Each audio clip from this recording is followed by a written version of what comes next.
Hello guys, this is your friend and we are back with a new fanfic. Which is what if Kushina trained Naruto instead of Jiraiya, the Red Storm Legacy Part 1.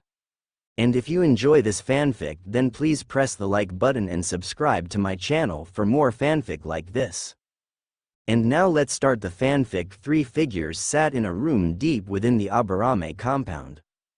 Shibi, the Aburame clan head. Might Guy, an elite Jonin and Konoha's undisputed master at hand-to-hand combat, and Yugo Azuki, another elite Jonin and Anbu member, along with being the only living student of Kushina Uzumaki, the previous head of the Uzumaki clan of Konoha's sister village Uzushiogakure.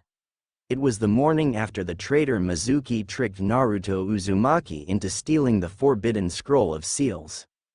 The three sat in silence for a few moments before Yugo sighed, "We've really failed Naruto." Shibi adjusted his glasses. "It has been aggravating on how little we've been able to do for young Uzumaki. Considering the Hokage's order to keep our distance from him, there isn't much we can do," Guy growled.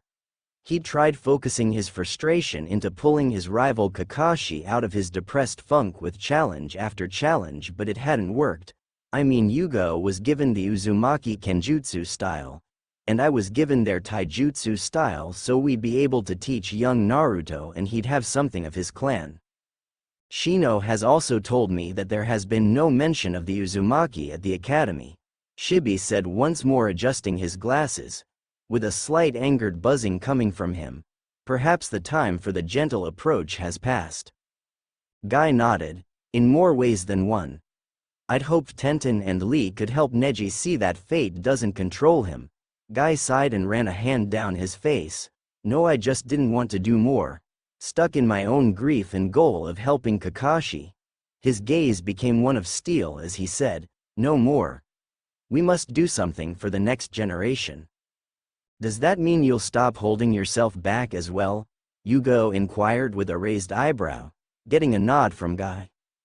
"I will speak with Hiruzen soon," Shibi said.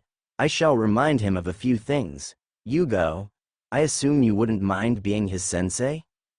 "Course not," Yugo scoffed. "Better me than Kakashi, who the civilians would blackmail into focusing on the last Uchiha. After all, Sasuke was Rookie of the Year and the one with that title is always put with the dead last. And we already know Kakashi as the most likely sensei to take Sasuke." Shibi nodded, then it settled. "Guy, I am curious to see what you'll do with your team now that you are no longer holding back." The grin Guy gave was slightly terrifying given his normal nice guy persona. A couple hours later, while Hiruzen was working on the everlasting, unkillable evil that was paperwork, when the intercom crackled to life and his secretary let him know that Shibi Aburame wished to see him. Jumping at the chance to take a small break from the bane of every cage, Shibi entered, sat in the chair before his desk, and much to Hiruzen's surprise placed a seal tag on the table and activated it. From what he knew of Fuinjutsu, it was a security seal so others couldn't overhear. "Shibi, what can I do for you?" Hiruzen asked. "Did you know that Kusha appointed me as a backup godfather for young Naruto in case Jiraiya failed?" Shibi asked, getting a surprised look from the Hokage as Shibi pulled a scroll from his pocket.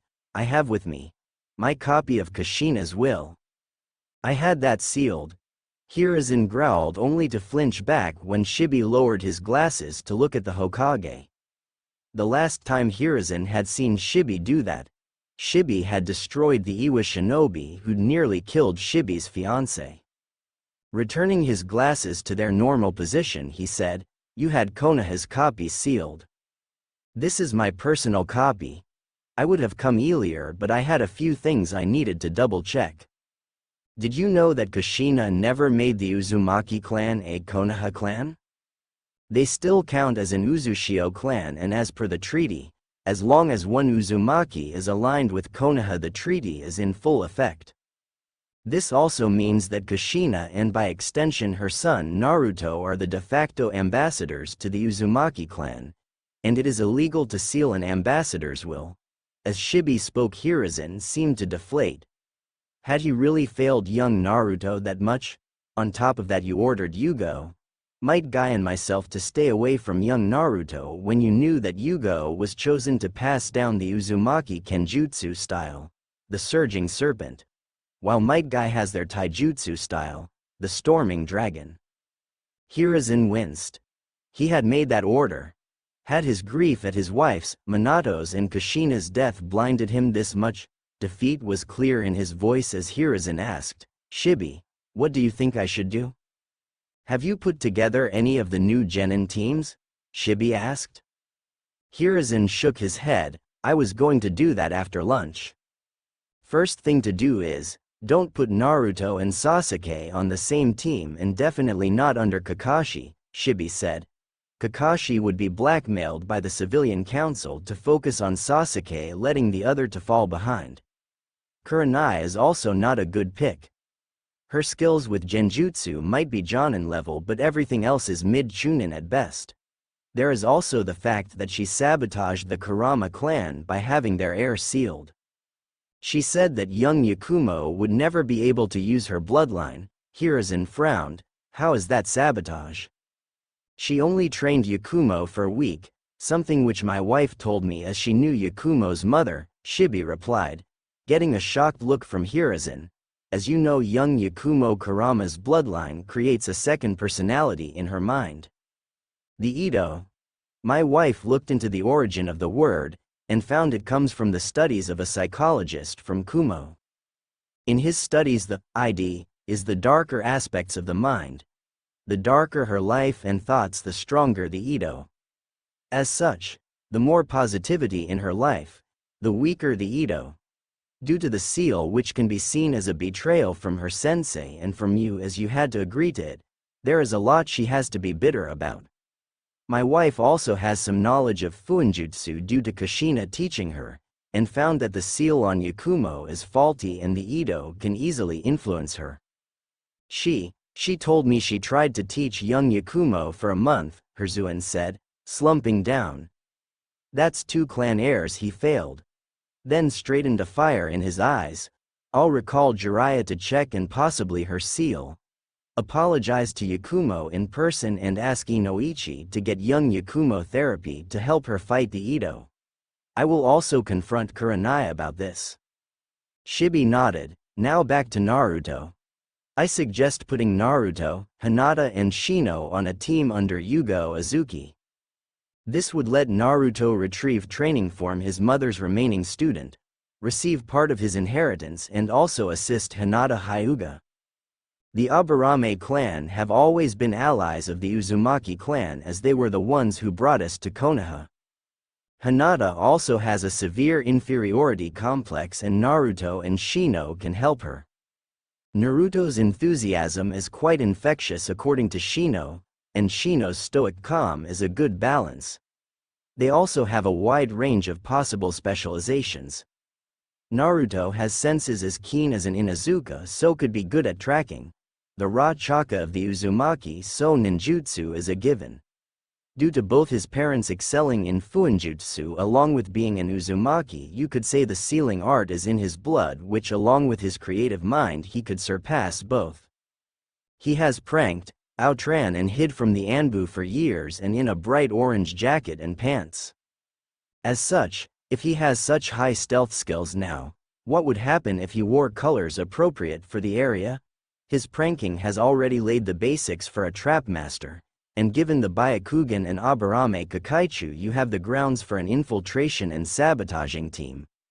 You also have a capture and interrogation team in the makings. The possibilities for this combination are immense.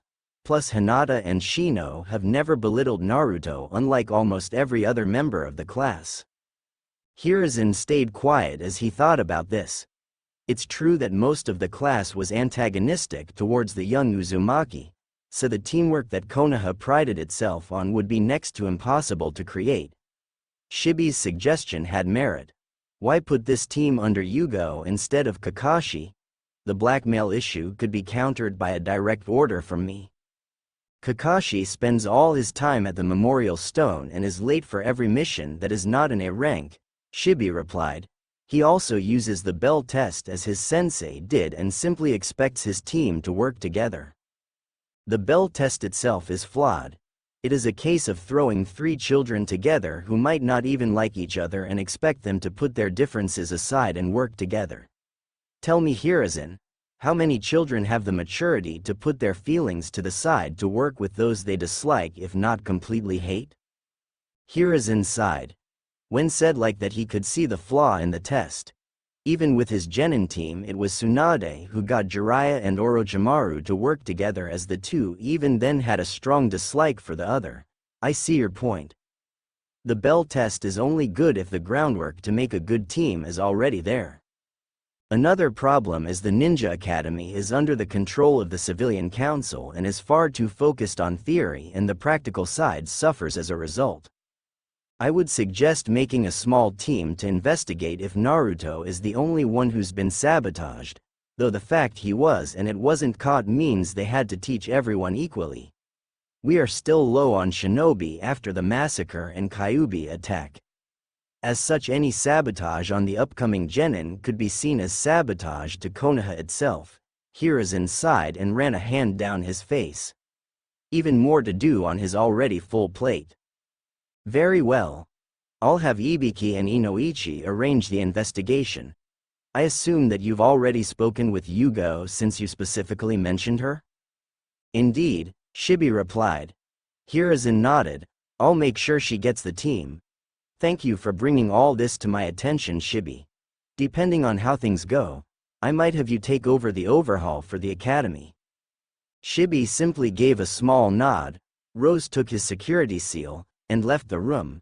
He was curious to see how things would go with this small nudge. A week later, Naruto entered the academy, proudly wearing his forehead protector. Upon entering his homeroom for the last time, he hid a smirk at the surprised looks from all the other new genin. Taking a seat in the back, he was surprised when a few minutes later Shino sat next to him. I see you managed to earn your headband. Congratulations, Shino said in his normal monotone. Thanks Shino, Naruto said, not used to people other than Iruka-sensei, the Ichirakus and Hokage acknowledging him. So who do you think our Jonin senseis will be? Shino adjusted his glasses. I am unsure. There are too many possibilities. I simply hope that whoever it is can help us reach our full potential. Yeah, I can't wait to become an awesome ninja, Dadbeo, Naruto cheered. The two continued to talk, ignoring Sasuke's fangirls who were somehow worse in their arguments. Doubly so when Ino and Sakura appeared, since Ino had started to claim that as a clan heir she'd be the obvious best choice for Sasuke, who's also a clan heir. That just started an entirely new argument. When the door opened and Iruka entered holding a couple papers, everyone noticed he seemed a bit somber. Seeing the argument Sasuke's fangirls were in, he made a single hand sign and shouted, "Shut up and take your seats." His head growing to almost comical proportions, but as always his big head jutsu got the job done. I'll keep this brief. First I want to say how proud of you all I am. I hope you all have long fulfilling lives as proud shinobi of Konoha. Now onto the teams. Naruto noticed that teams 1 through 5 were either made of only civilian-born students, or members of minor clans. Team 6 will be Shino Aburame, Hinata Hyuga and Naruto Uzumaki under elite Jonin Yugo Azuki. Hinata let out a small eep at being on a team with Naruto and fought hard to keep herself from passing out. Doubly so since she'd taken a seat on the row below Naruto and Shino. Why does Naruto Baka get an elite Jonin instead of Sasuke? Sakura screeched and was about to say more until she saw the glare Iruka was sending her. Sakura, you're a genin now, so act like it, Iruka growled, making the pink-haired Kunoichi gulp. You'll soon find that life in a classroom and life in the field are two vastly different things. Now Team 7 will be Kiba Inuzuka, Shikamaru Nara. Here Shikamaru and Choji sat up straight, and Sasuke Uchiha under elite Jonin Asuma Sarutobi. Ha!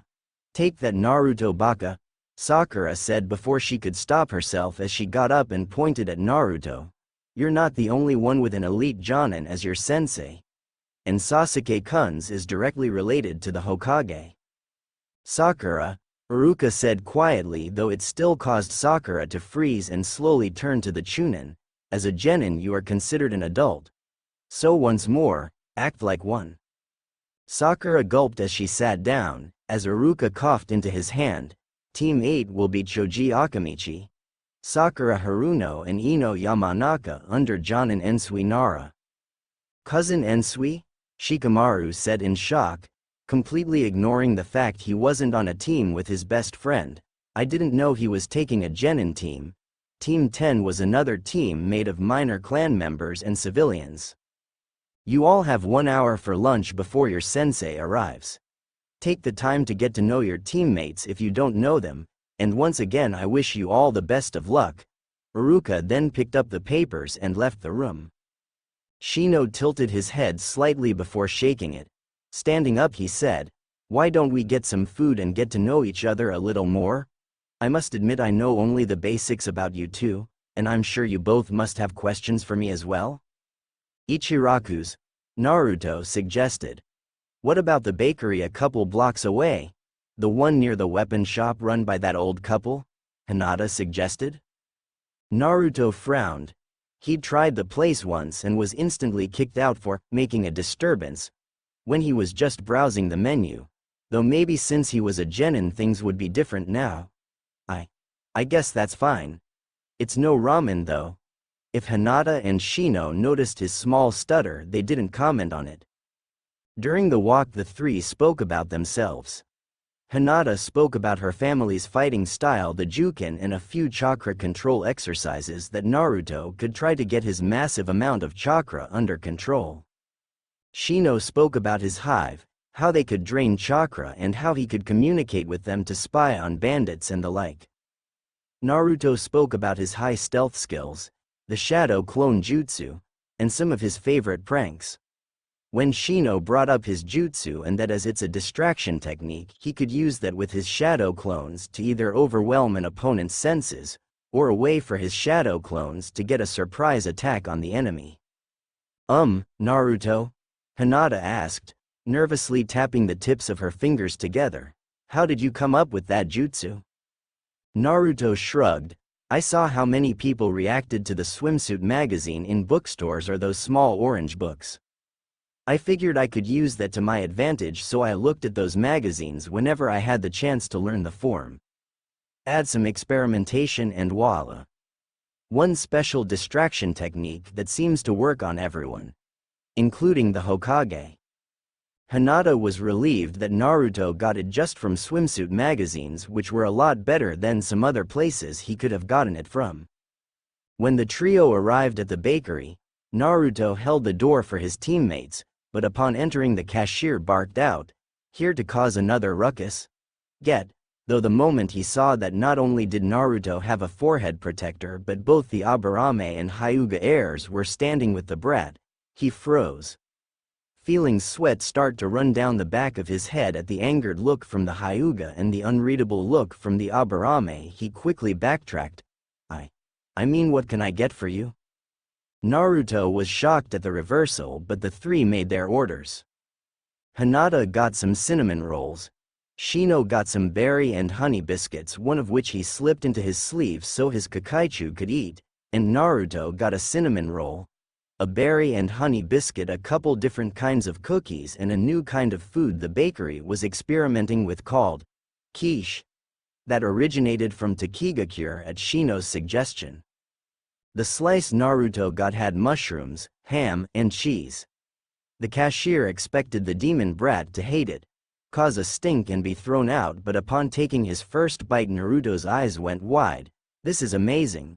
It's not as good as ramen, but it's still good." The cashier was dumbfounded as the trio went back to their conversation while keeping their voices down. Once the trio returned to the academy, they sat off to one side and waited for their sensei to arrive. 10 minutes later the door opened and 3 Jonin entered, 2 men and a woman. All 3 wearing the standard Konoha Jonin attire. The first man had his black hair pulled back into a single ponytail, had large shadows under his eyes as if he was always tired and a small goatee. The next male had short black spiky hair and beard, and had an unlit cigarette in his mouth. The third was a woman with a sheathed sword on her back and waist-length purple hair. "Team 6 with me," the woman said, Naruto, Shino and Hinata quickly moving down to stand before her. "Team 7, come here," the bearded Jonin said with Kiba and Sasuke moving down, Shikamaru leisurely walking down before his sensei barked out, "Move it, Nara." Shikamaru picked up the pace with Ensui snorting in amusement. "Team 8, get down here," Ensui drawled, making most think he was the typical lazy Nara before he said with much more steel in his voice, "Now, before I get annoyed." Sakura, Ino and Choji quickly made their way to stand before Ensui. "Do either of you mind if we take the roof?" Yugo asked. "Go ahead," Asuma replied, "we'll head to our training ground." "And we'll head to ours," Ensui said and turned and left. "Follow me." His genin quickly followed their sensei. "Hey, it's not often you see a Nara put their lazy tendencies aside," Asuma chuckled before turning to his team. "Come on. We're going to training ground 12. Yugo turned to her genin with a small smile. "As I said, we're heading to the roof. Follow me." When the four got to the roof, Yugo took a seat on a small chair and motions for her students to sit on a bench before her. "Let's get right to it, shall we? I'll introduce myself and would like you to do so in a similar manner. My name is Yugo Uzuki, the last remaining student of Kushina Uzumaki." Here Naruto's eyes went wide at the last name. "My focus is Kenjutsu, specifically the Surging Serpent, which I learned from Kushina Sensei, and the Hidden Tree Crescent style from my colleague Hayate Gecko, who is considered Konoha's top swordmaster. My current dream is to make the three of you the best shinobi I possibly can. I like practicing with my sword, training with Hayate, and the occasional trip to a spa. I dislike slackers, those who become shinobi to impress others, and those who let others control their life. Now Shino, why don't you start?" Hinata shifted slightly at the mention of impressing others. Shino adjusted his glasses. "My name is Shino Aburame, heir of the Aburame clan. My current focus is advancing in skill with my family's ninjutsu style that uses our kakaichu. My current dream is to discover new types of insects, or failing that, to find new ways to use my kakaichu. I like studying insects, fresh fruit, honey, and spending time meditating in the forest. I dislike those who insult or needlessly kill insects. Parasites such as fleas, lice and the like, and those who make rash judgments or comments and do not retract those statements when proven wrong." When Yugo looked at Hinata, the girl gulped but managed to gather her courage. "My name is Hinata Hyuga, heir of the Hyuga clan. My current goal is to get better at my family's taijutsu style, the gentle fist," and Hinata gulped and tried to talk about Naruto before shaking her head. It would take a long time before she was ready to talk about her crush, but at least she wasn't stammering like she normally did. "I like cinnamon rolls, my younger sister Hanabi, pressing flowers and stargazing. I dislike how my family is split, when tradition dictates the present to the point there's no progress, and I don't have the best opinion of Kumogakure." When Yugo turned to Naruto, she saw he was completely still, his shocked expression plain as day. Clapping her hands in front of his face, she gave him a kind smile. Anyone would be stunned to hear the name of the woman who was most likely their mother out of the blue after all. Naruto quickly shook his head and got his normal cheer back. "I'm Naruto Uzumaki, Datbeo." Naruto cheered. "My current goal is to become good enough to become Hokage and gain everyone's respect. I like ramen, pranking those who deserve it, and like Shino spending time in the forest to clear my head and come up with new prank ideas. I dislike the 3 minutes it takes to make instant ramen, Mizuki Teme and Sasuke Teme." Yugo nodded. "All right. Now normally there'd be a second test to prove you're worthy of the title of Genin, as the academy test is to show you have the base skills. However, just because that's tradition does not mean it's legally required. As such, I'm going to do my best to turn you three from the rough chunks of coal I found you, and turn you into gleaming diamonds of what it means to be a shinobi. First off, Yugo turned to Naruto. I need to know this. Were you properly taught how to read and write? Hinata and Shino's eyes widened and quickly turned to Naruto, who blushed and looked away, but that was all the answer Yugo needed. Thought so. So for the first few days we'll be training at the Aburame compound. Shino's mother Orchid also knew your mother and is willing to teach you the basics of Fuinjutsu, or as it's more commonly known, the sealing arts. She plans to abuse your ability to make shadow clones to rectify that problem in one day. How would shadow clones help with that? Naruto asked, scratching his head in confusion. Alright. Let's go through a hypothetical scenario, Yugo said.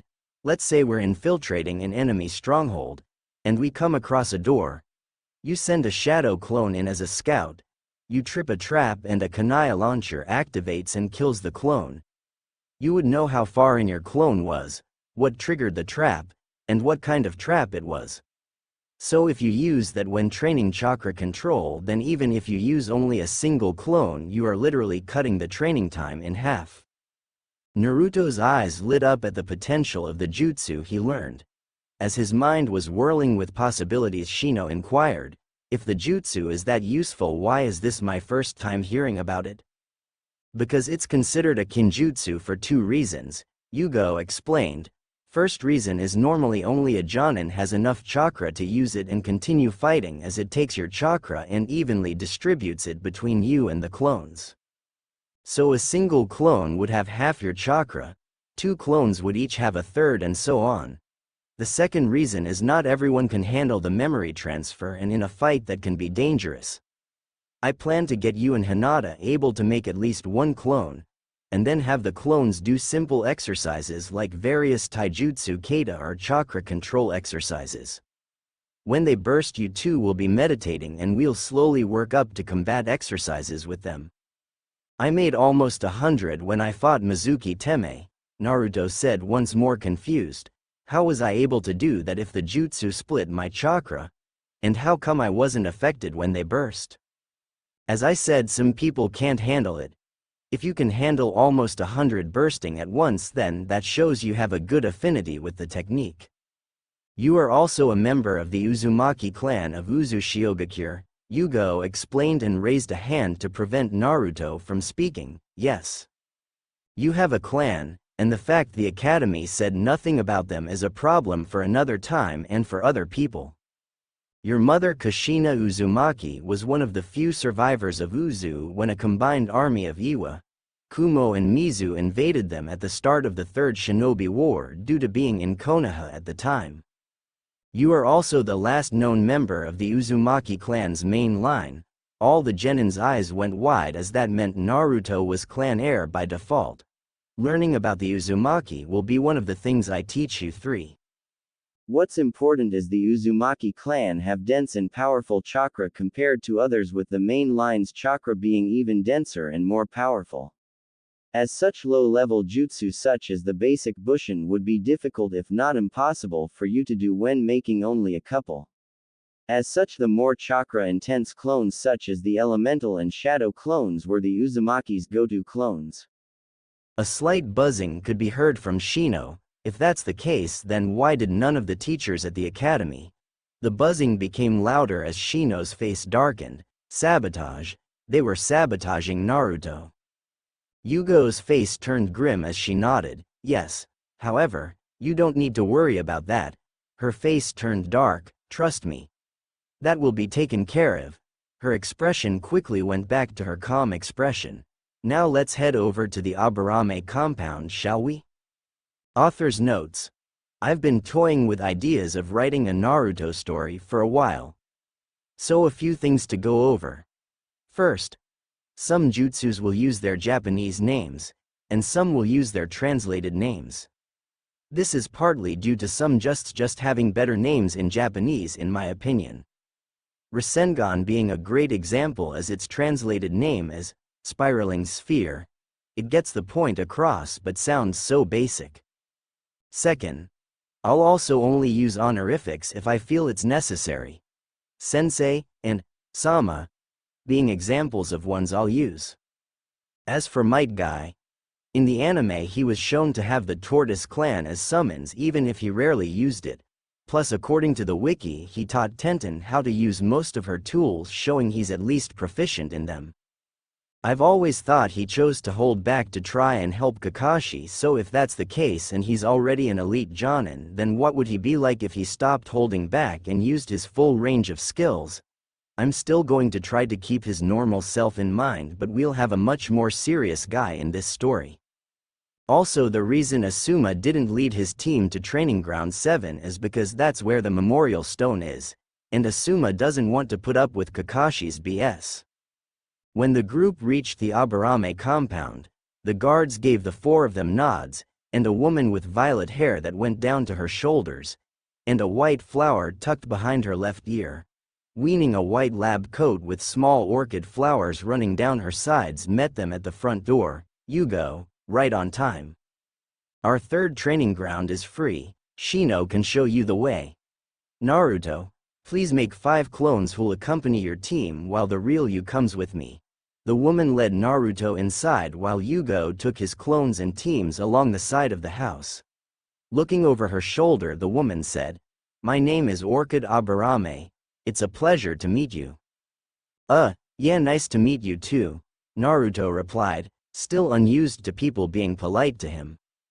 The two entered a large room with several tables, each with small stools around them. This is the main dining room for the compound, and can hold a total of 75 people comfortably. She then turned and handed him a scroll. In this storage scroll are a stack of 25 sheets of paper, a brush and some ink. Now please make 70 clones and have them take a seat. Naruto did as instructed and his clones quickly moved to take their seats. Now each of you put your scroll on the table. Put a small amount of chakra into the scroll and that will release the paper, brush and ink. The clones did as instructed, and put a single sheet of paper before them as Orchid unsealed a stack of papers from a scroll and began handing the paper she had to each clone. Each of you has a single kanji I'd like you to practice.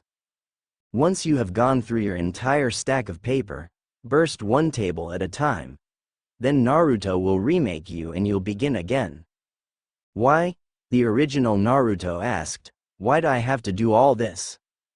A few reasons, Orchid replied. First, Fuinjutsu requires a high level of calligraphy, so by doing this you are not only learning how to properly write but you're also training your calligraphy at the same time. As they do that, I'll help you learn how to read. I hope you're not planning to use a boring book like the ones at the academy, Dadbeo, Naruto grumbled. I have 3 books for you to choose from, Orchid replied with a playful smile as she pulled 3 books from her pocket. The first is about trap making. Something that might interest you, as pranks can be seen as the basic form of the skill. Here Naruto perked up.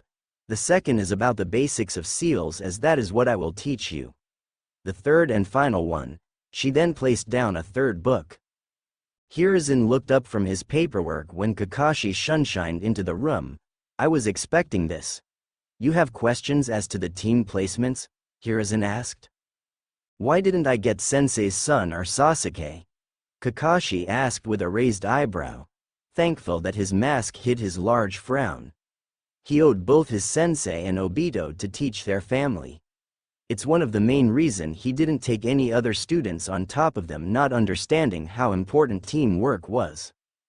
Do you want the list? Hiruzen replied. Not getting an answer from Kakashi, he continued, all right. Let's go down the main points. First is your laziness. Naruto has been sabotaged since day 1 at the academy. From what Ibiki and Inoichi found in the first week of investigation, Naruto should have passed his first time taking the graduation test. Kakashi's visible eye widened. As such, he needs a hand on sensei. Not one who will be 3 to 4 hours later because he feels like it.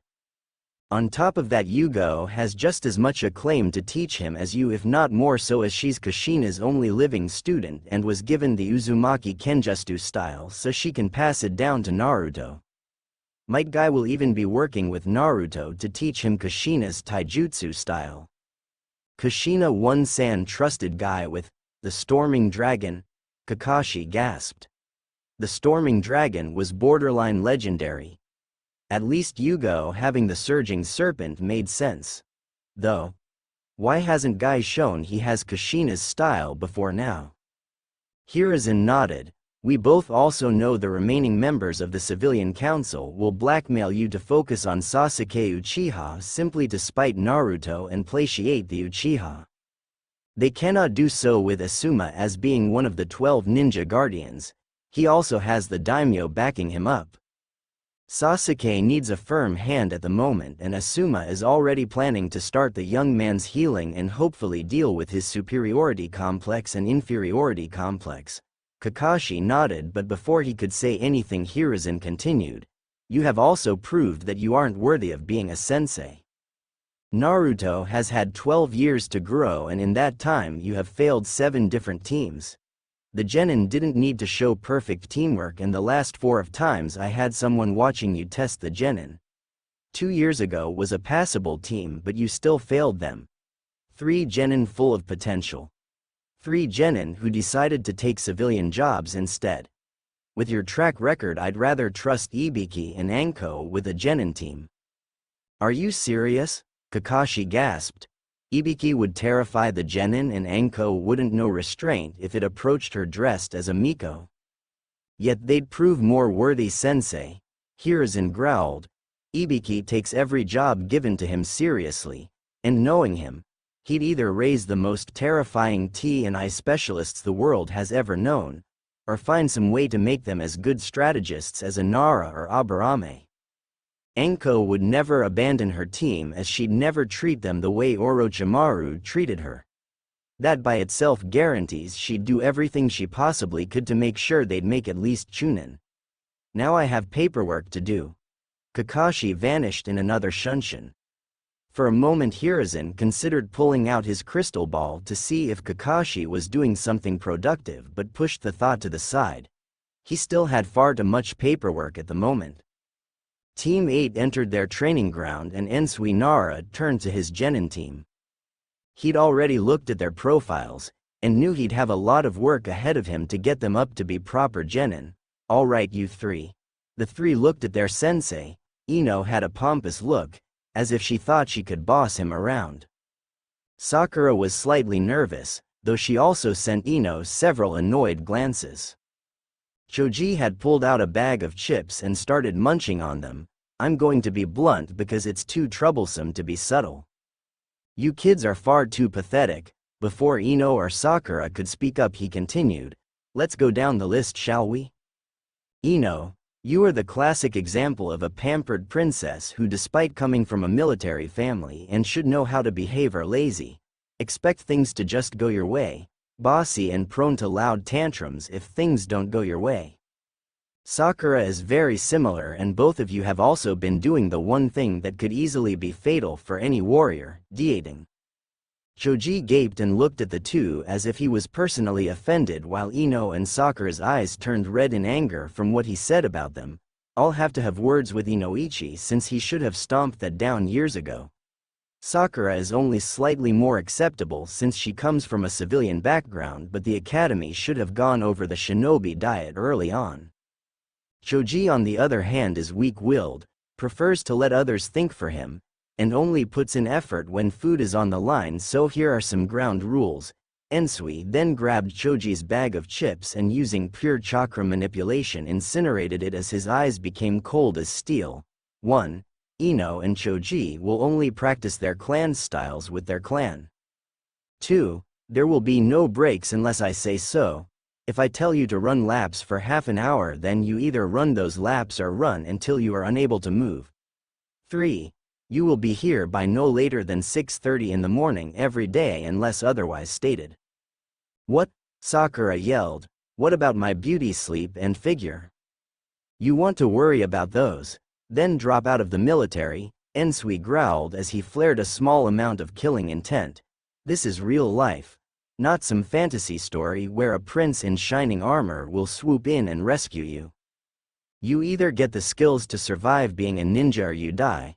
Sakura took a step back and gulped while Ino and Choji shuddered. No takers to hand in your protectors and leave now? Good. Now I marked out a track around the field. 50 laps. Go. The three genin bolted if only to get away from the killing intent their sensei was still releasing. As they ran he made a single shadow clone and sent it off to speak to the genin's parents. He'd save Sakura's for last as that was bound to be the most troublesome. Asuma leaned against a tree as he looked at his team. Kiba couldn't keep still and was shifting from side to side, while Akamaru sat at his side and was looking at him curiously. Shimikaru had his hands in his pockets and slouched over. Both signs of the typical Nara laziness. However, he knew that Shikimaru could outlazy even most Jonin Nara. This showed both his potential, since the smarter the Nara the lazier they tended to be, but it also showed he couldn't half this. Next was Sasuke Uchiha, who even now was off to the side, isolating himself. Asuma would have to tread carefully here, as Sasuke's lust for power was well known, and if he mishandled the kid, the last Uchiha could easily go nuke Nin like his brother. Alright. Let's go over what we'll do, shall we? Asuma said as he focused fire chakra between his fingers and lit his cigarette with them. Shikamaru, you'll mostly get strength and body training.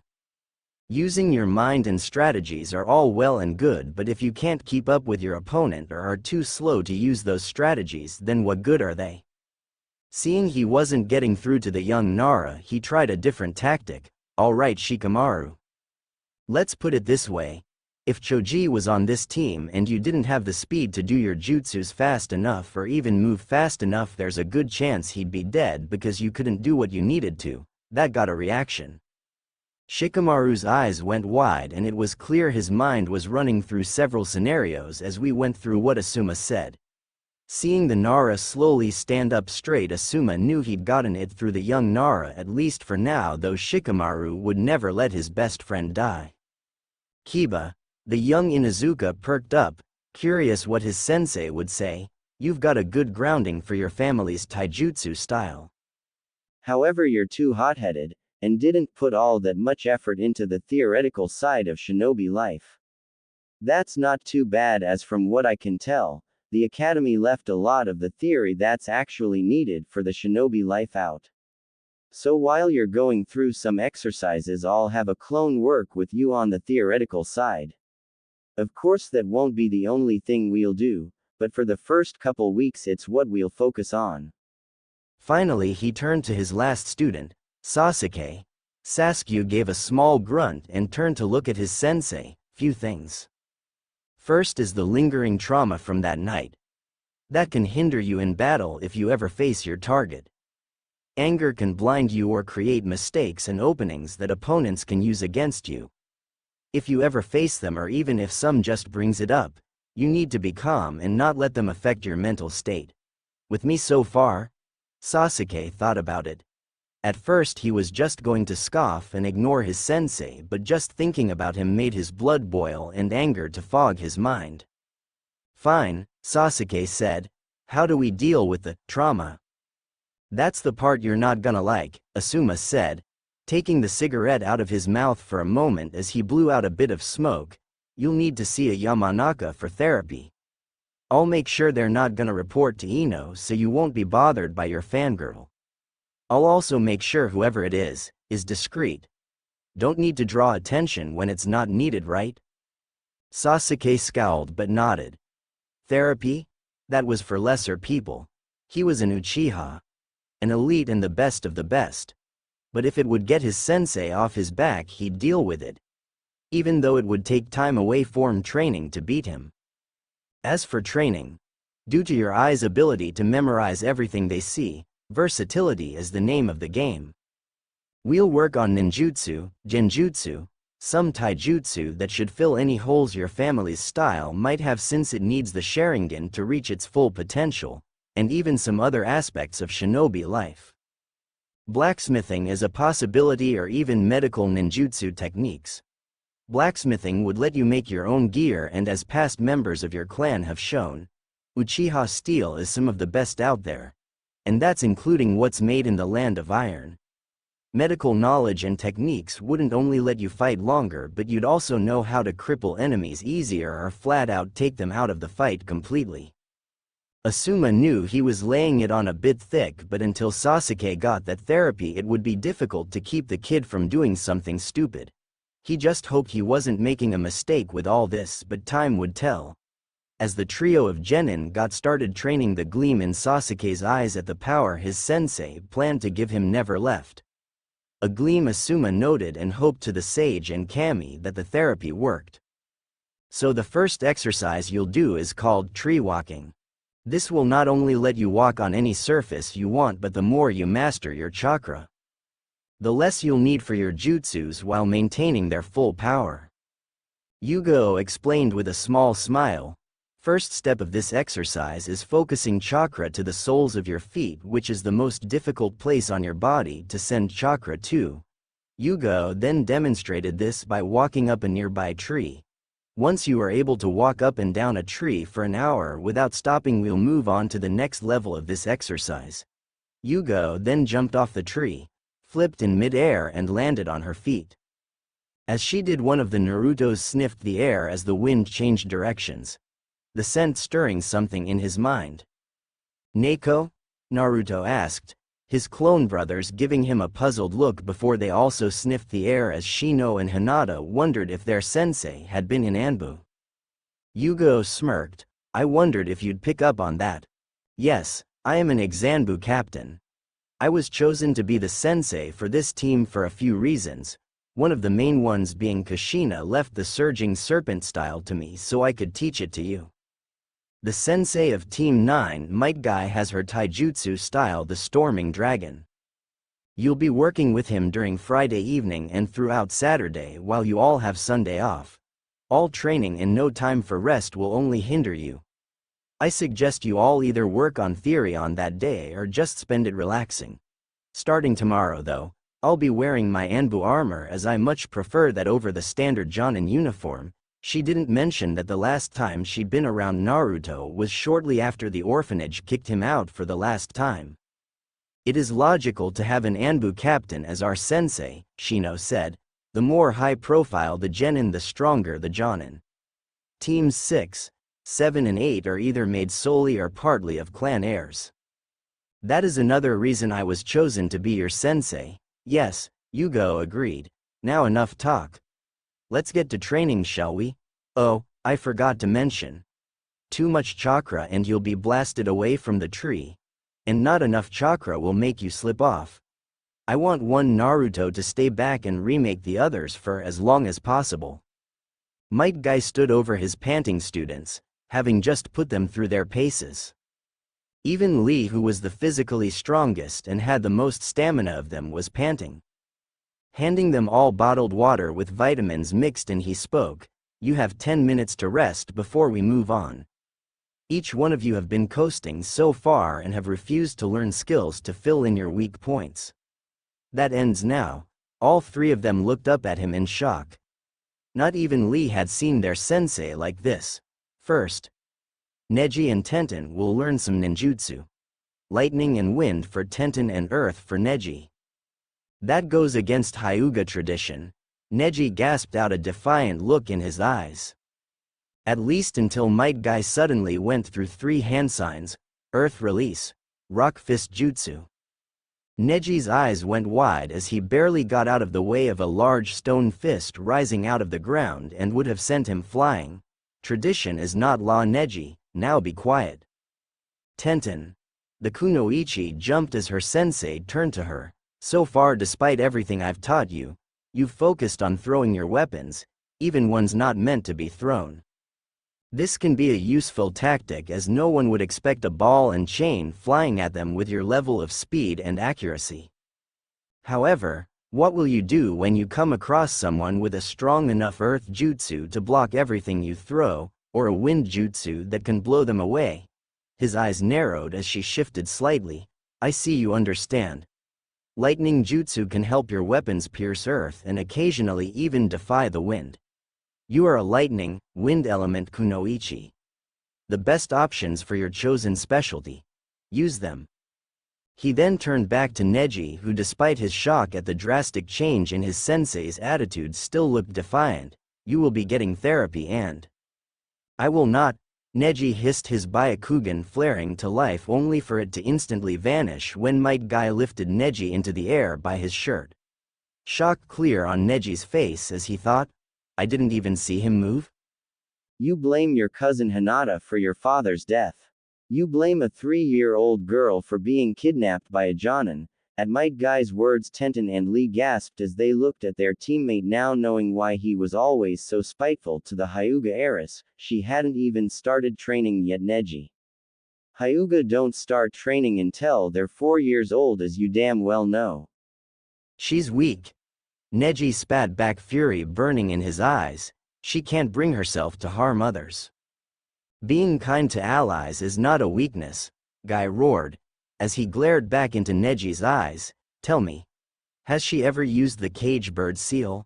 When Neji didn't respond, Guy's glare turned into a smirk. Thought so.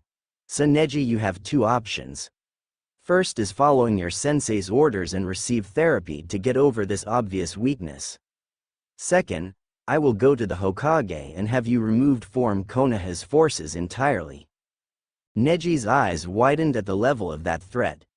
Any branch member removed from Konoha's forces as a genin would receive the locked cage seal, where both their eyes and chakra would be permanently sealed. Did his sensei know about that?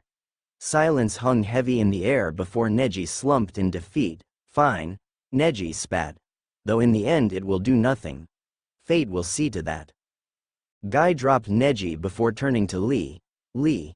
As much as it pains me to say this, you need to truly think about your decision to use only taijutsu. Lee's eyes went wide. Was his sensei doubting his dream and drive now? After all he's seen? Your drive is commendable, but you have spent no time in defending yourself from genjutsu. As you are now, should you go into the Chunin exams, then a single D-rank genjutsu could leave you defenseless, meaning your teammates would have to defend you, hindering their ability to fight back. I have also been curious if, despite your inability to do ninjutsu, are you able to summon? Tenten and Lee gasped in shock. Was Guy Sensei saying what they thought he was? The Tortoise clan take most of the credit for forging me into the Jonin I am today. Some say I am unable to do any ninjutsu or genjutsu, but I have just proved one of those rumors false. I simply choose not to use them. The 3 genin gasped at that. For a Jonin to choose not to use their full skill in battle and still become an elite Jonin and high rank threat in the bingo book was startling, to say the least. One reason I'm pushing you so hard is I am no longer holding myself back. If I'm going to be the best I can be, then you are damn sure I'll make you 3 the best you can be. Now you have 5 minutes of rest left before we move on to covering your weakness. Enjoy this rest while you can, because from now on training is going to be even more intense than this morning. I will fuel your flames of youth with this rigorous training until they're burning so hot even a volcano pales in comparison. Even Lee gulped in fear. This morning had already pushed them to their limits. If it was going to be more intense, would they even survive to enter the Chunin exams? A few hours later, Shino and Hinata were on the ground, panting, exhausted.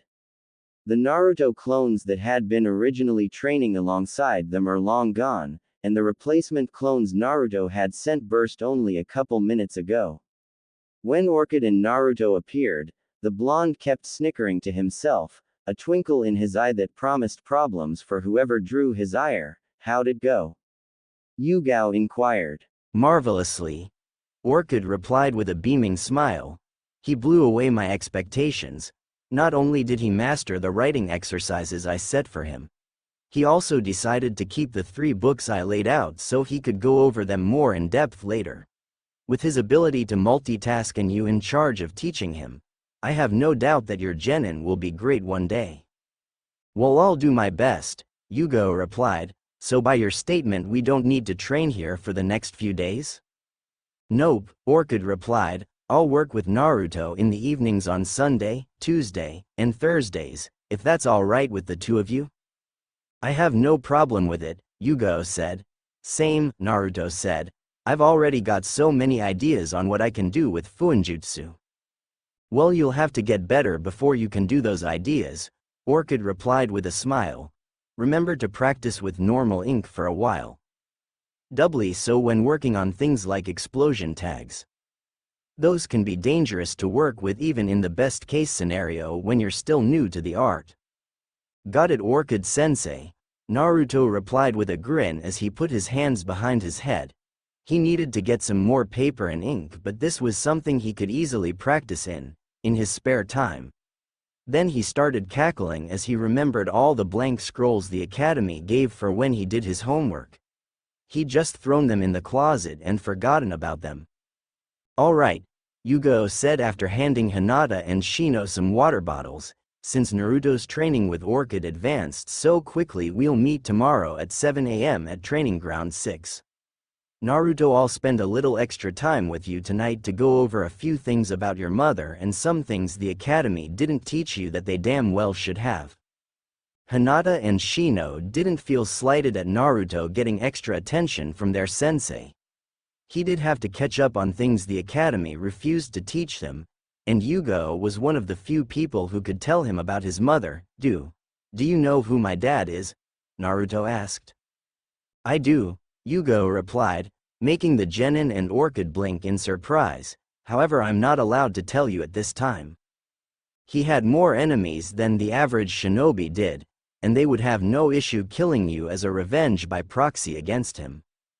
I believe he left instructions to tell you about him when you make Chunin, though I will need to check with the Hokage about that, Naruto nodded. This just gave him another reason to train hard and become Chunin. He turned to look at the Hokage monument, the carved faces of the 4 Hokages in the mountain that acted as part of the village's wall and natural defense. Determination welling up in him as he looked at his heroes. He'd make it to Chunin, no, not just him. He'd do everything he could to aid Hinata and Shino, both in their goals and in being promoted to Chunin. They're a team now after all. Yugo noticed that Naruto's eyes lingered on the 4th Hokage a little longer than the others, and a small smile briefly appeared. When Naruto and Yugo arrived at his apartment, she looked around with a critical eye. The palace was livable, but the door and windows showed obvious signs that the place had been broken into. Slight scratches near the locks, very slight cracks in the windows' locks, and the place was bare, as if Naruto feared having more positions that could be broken or stolen. Her eyes slightly narrowed.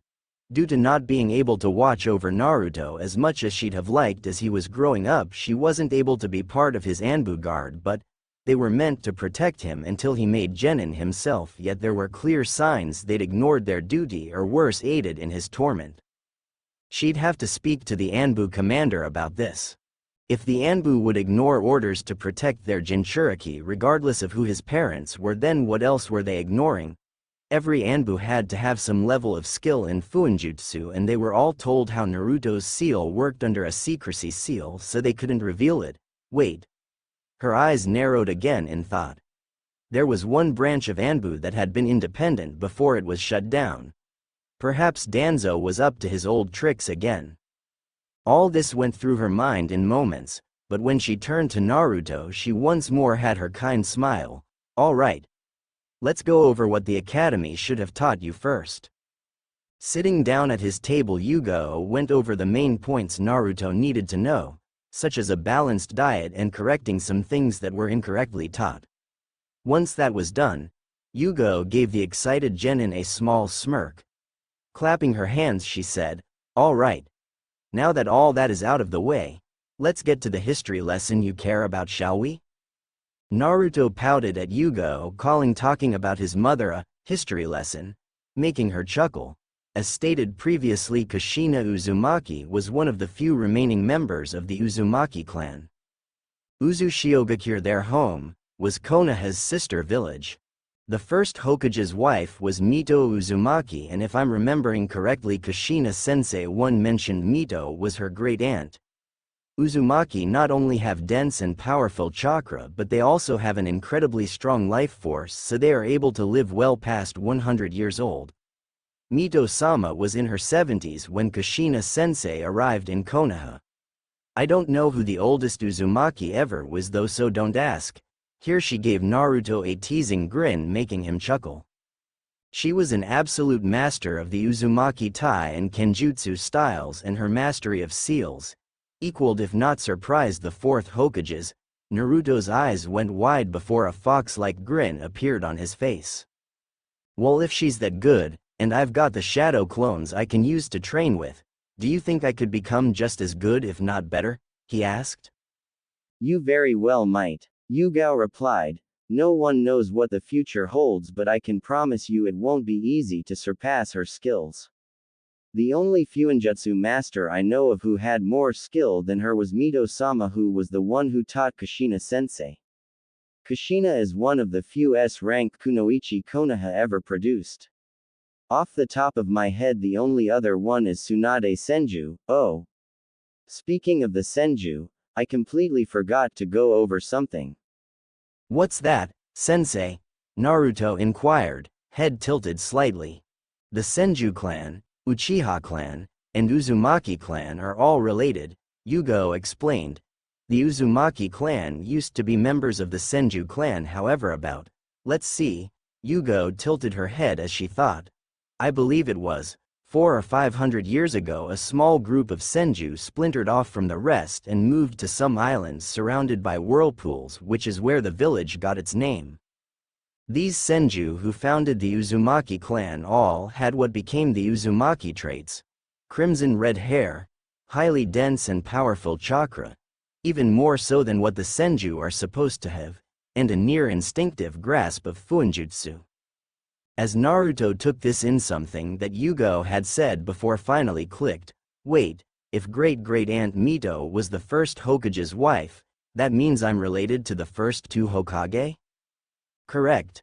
They would be counted as great-great-uncles, Yugo replied, though very few people knew Kushina-sensei was related to Mito-sama outside of both being Uzumaki. This would also mean you're related to Tsunade Senju, one of the three Sannin.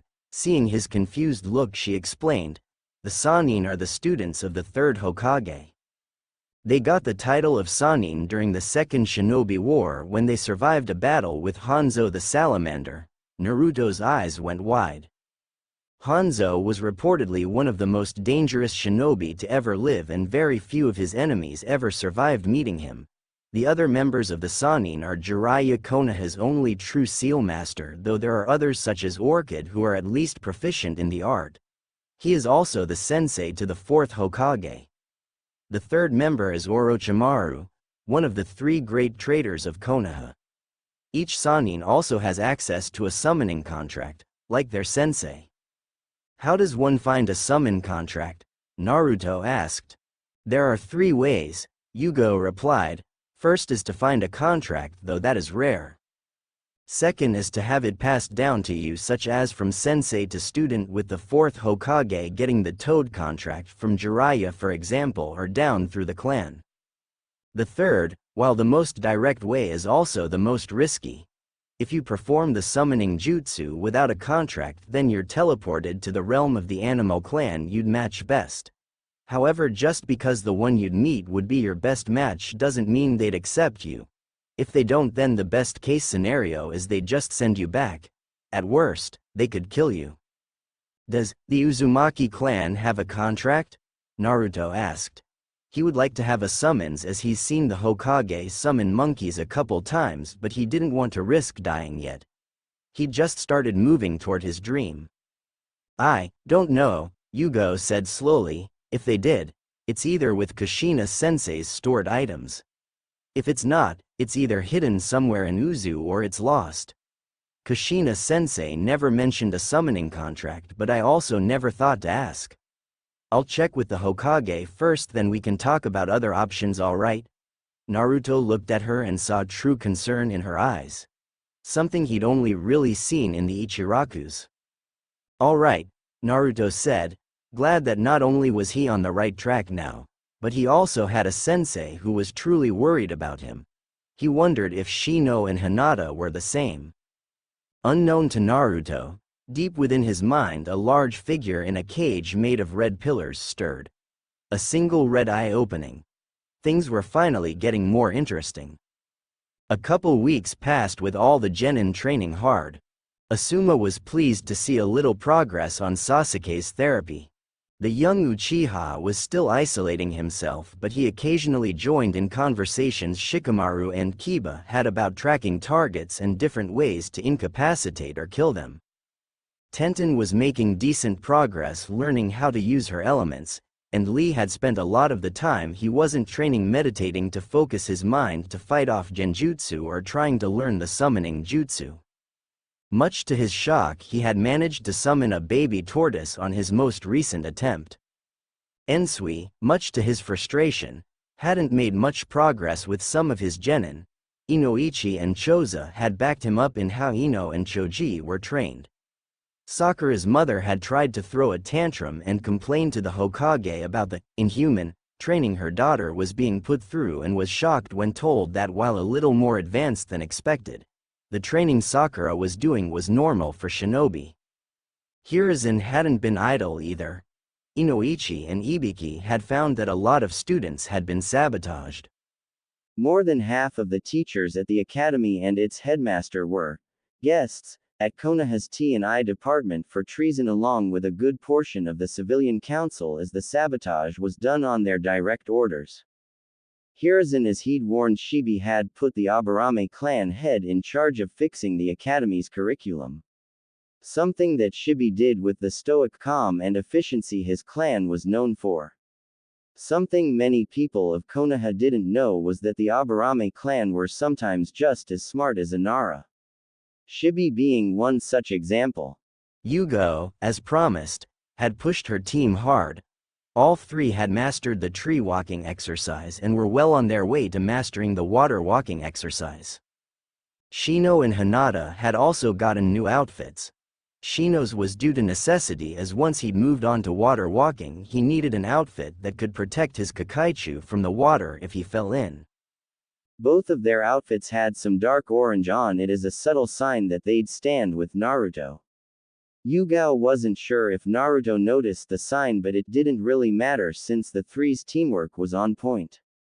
They'd already blown past the required amount of D ranks thanks to Naruto's shadow clones, so they could take AC rank if they wanted, but none of them felt they were ready. Hinata had also come farther than she'd expected in such short a time. Naruto's enthusiasm mixed with Shino's calm encouragement had done amazing work in improving her self-esteem. Currently, Yugo was standing off to the side watching the three brainstorm on ways they could improve. Naruto was deep in thought as Hinata and Shino considered different survival tactics to use if they were separated from the others. "Hey Hinata," Naruto said slowly, as if he was still puzzling it out himself. "Yes, Naruto?" Hinata said as she turned to him, a couple of Shino's Kakaichu resting on her hand while some were sitting on Naruto's shoulders so they could get used to Shino's hive. "Your taijutsu style, I can't put my finger on why, but it doesn't really suit you. It's almost like it's too stiff. Like she's forcing herself to be still despite what her instincts are telling her to do," Shino offered as he adjusted his glasses. "I'd noticed that myself, but am unsure as to the reason why." "Well," Hinata said as she tilted her head to the side in thought, "the Jukin is often connected to the earth element. Still, process and powerful. Perhaps the reason I can't use it as well as other Hyuga is I'm the wrong element?" "Possibly," Shino considered. "What would it matter?" Naruto asked. "I know some jutsu elements are strong against others. Fire beats wind, for example. Does that really mean as much with taijutsu?" "It might," Yugo said, joining the conversation. Her genin looked at her and weren't the slightest bit bothered anymore by her gray armor showing off her curves a little more than her standard jonin attire. She'd already given them the talk and explained much about what happened to the body as it grew. The kids had been embarrassed as expected, but once she explained how enemies could take advantage of a teen's hormones, they understood why knowing what was happening was required.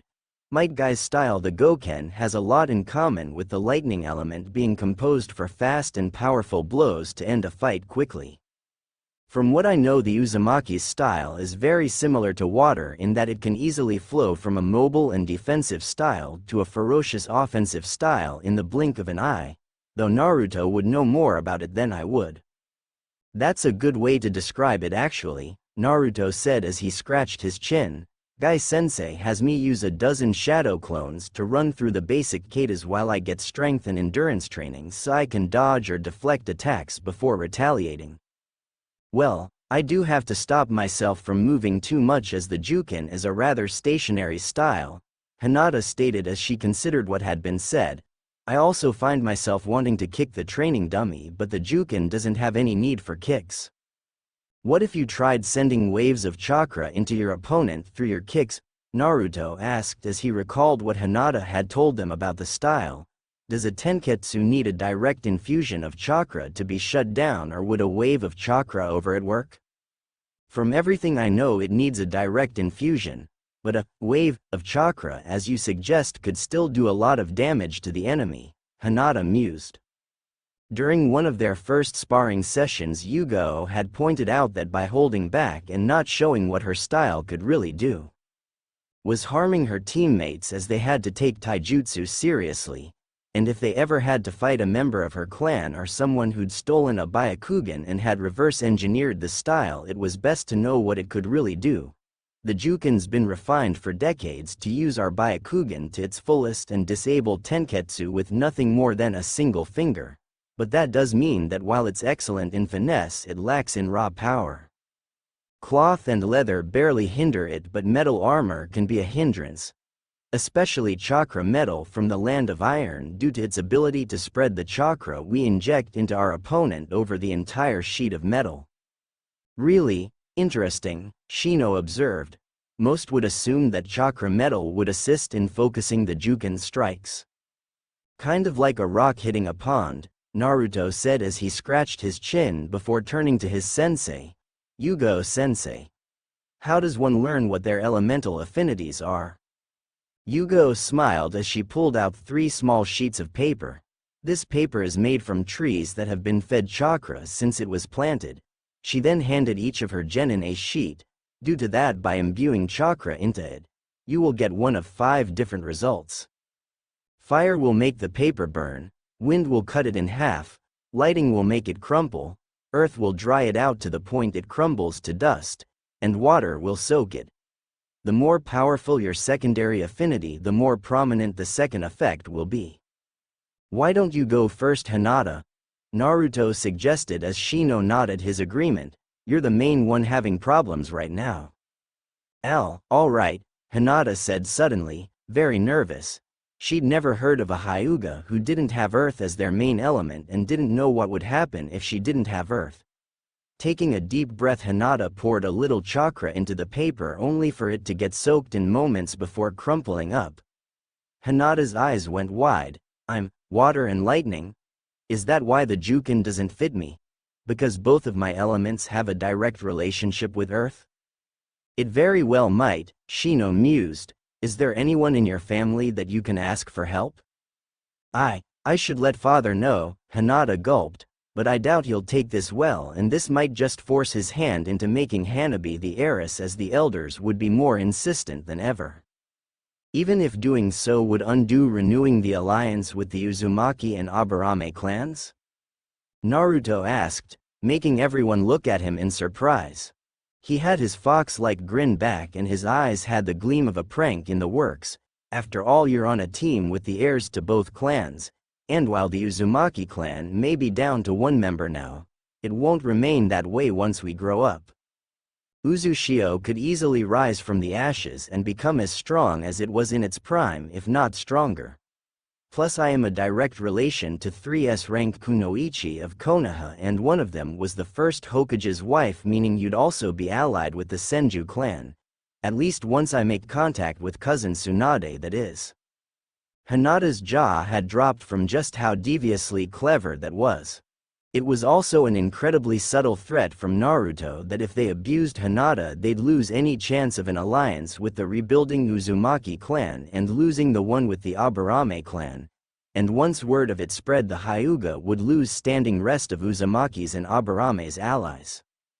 Possibly even their standing with Konoha as a whole.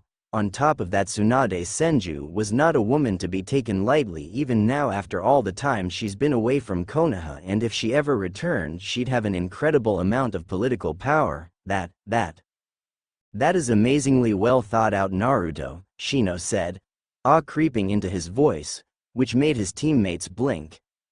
That was the first time they'd ever heard anything other than Shino speaking in a monotone. I must admit, despite how devious your past pranks were, I wasn't expecting you to be this cunning. I apologize for underestimating you.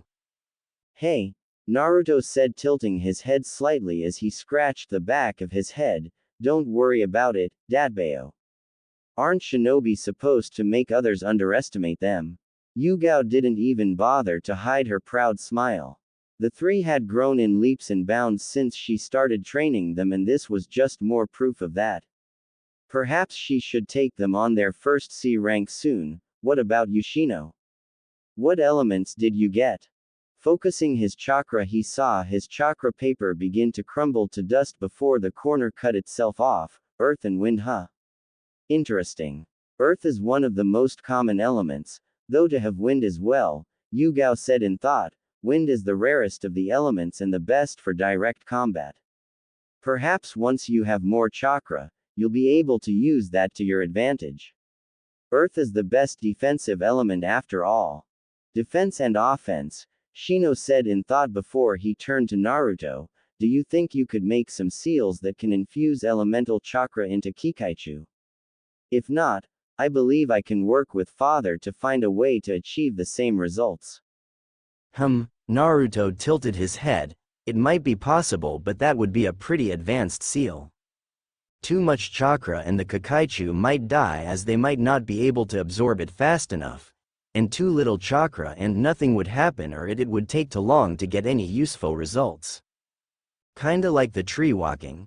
He then pulled out a notebook and started jotting things down.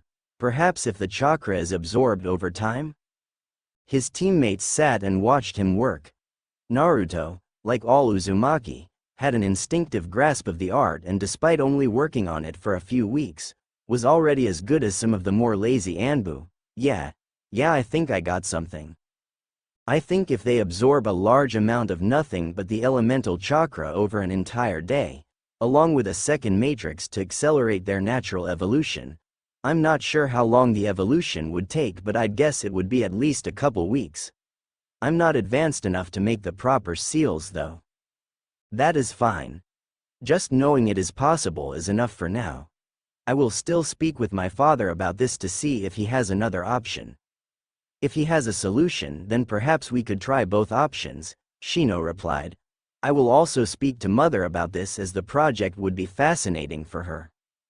Naruto nodded and put the notebook back in his pocket. I'll work on this in my spare time. It'll be a fun project even if your dad has a better option and we don't use it. Now let's see what elements I got. Focusing his chakra, Naruto's paper split in half before both halves grew soggy. Wind and water, huh? Hey sensei, what elements did mom have? The exact same, Yugao said. It's one of the reasons she was so dangerous with the two Uzumaki styles. Wind chakra made her blade sharper than even Mizu's Kiba blades, and by channeling water chakra to her muscles she became incredibly flexible and would dance around the enemy's attacks. Did mom have a chakra metal sword? Naruto asked, getting a nod from his sensei. I'm betting she also added some seals to it. She did, Yugao said before her eyes went wide as realization hit. She made a clone which shined away. Her sword is still with her stored items. My clone is off to ask the Hokage if we can gain access to them. Perhaps she left some notes on Fuinjutsu which will help you advance. At the rate you're growing with it, you'll be better with seals than I am soon, though admittedly among Anbu I'm near the middle tier of Fuinjutsu skill. Do you have your practice swords on you? Naruto nodded, and in a puff of smoke a wakizashi appeared in his left hand and a katana in his right. He'd found he felt the most comfortable with the medium-length sword but was still training with a katana in case he needed the additional reach. If we can get her katana, I want you to start training with that. We can get you a proper chakra metal wakizashi soon so you can put your own seals on it. The cackling Naruto let out made his friends shudder. For once they didn't want to know what kind of seals the blonde was thinking of. Hiruzen sat at his desk going through yet more paperwork, when someone knocked on his door. Curious. Why didn't his secretary inform him he had a visitor? Enter. Looking up he saw Yugao enter the room. Ah. Yugao. What can I do for you? I was wondering if Naruto and I could get access to his mother's stored items, Yugao inquired, both to see if the Uzumaki had a clan summons as I've told you before, and also so Naruto could have his mother's sword and Fuinjutsu notes. Hiruzen leaned back in his chair and stroked his short beard. You believe he's ready for her sword, and is he already that advanced in Fuinjutsu? To use in the field? No. Yugao replied. For now he'll use a normal katana in the field, however he should be ready to use it by the Chunin exam at the latest. As for Fuinjutsu, he's already nearing my level of skill. Hiruzen's eyes went wide at that bit of news. Using shadow clones he's already got a high level of calligraphy and also uses them to practice new seals. Orchid and I have done what we can, but he's growing far faster than we thought. He's truly inherited his mother's skill in the art. Hiruzen nodded. Very well. Hiruzen got up and moved to a picture of his old genin team. Putting it to the side revealed a seal. Biting his thumb he spread some blood over the seal which glowed before the wall drew to the sides revealing a safe with yet another seal on it. After unlocking the safe he pulled out a rather large scroll with red markings, though Yugao noted a similar scroll with yellow markings next to it. After closing the safe, Hiruzen returned to his desk and handed the scroll to Yugao. This contains most of his mother's possessions, including the deed and keys to her old house where the rest of her items are. I've read the reports from the Anbu commander about how many people have broken into his apartment after you reported what you saw, and want you to help him move into the house. I have failed that young man in more ways than I wish to acknowledge, but that doesn't change the fact I have failed him. Even by preventing him from having a loving family is a move that Danzo would be proud of. Yugao's eyes went wide at that even as she sealed the scroll away. By doing so I made myself seem to be one of, if not the only person he could trust. I plan to tell him more about his burden soon and apologize to him. I would like you to be here when I do. Of course, Hokage-sama, Yugao said before she left the room, several thoughts fighting for dominance.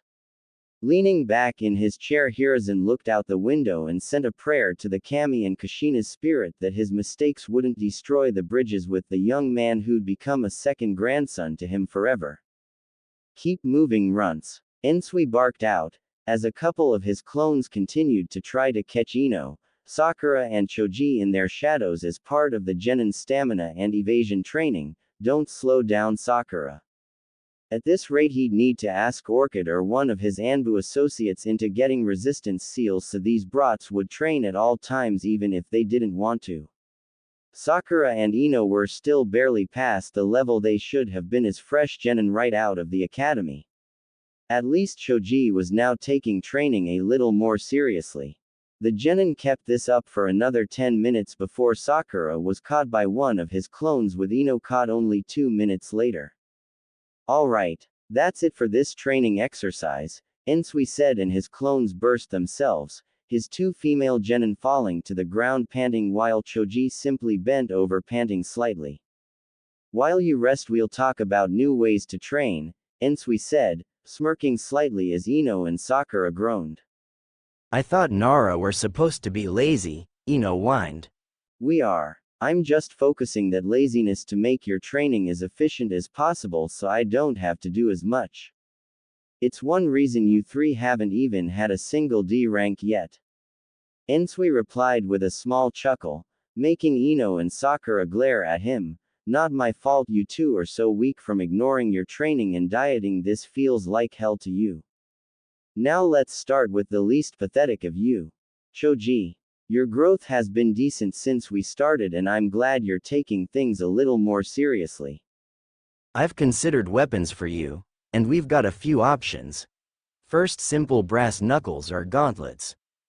Your style is already one based on pure power, so the extra weight of the gauntlets or focused power of the brass knuckles wouldn't change that much.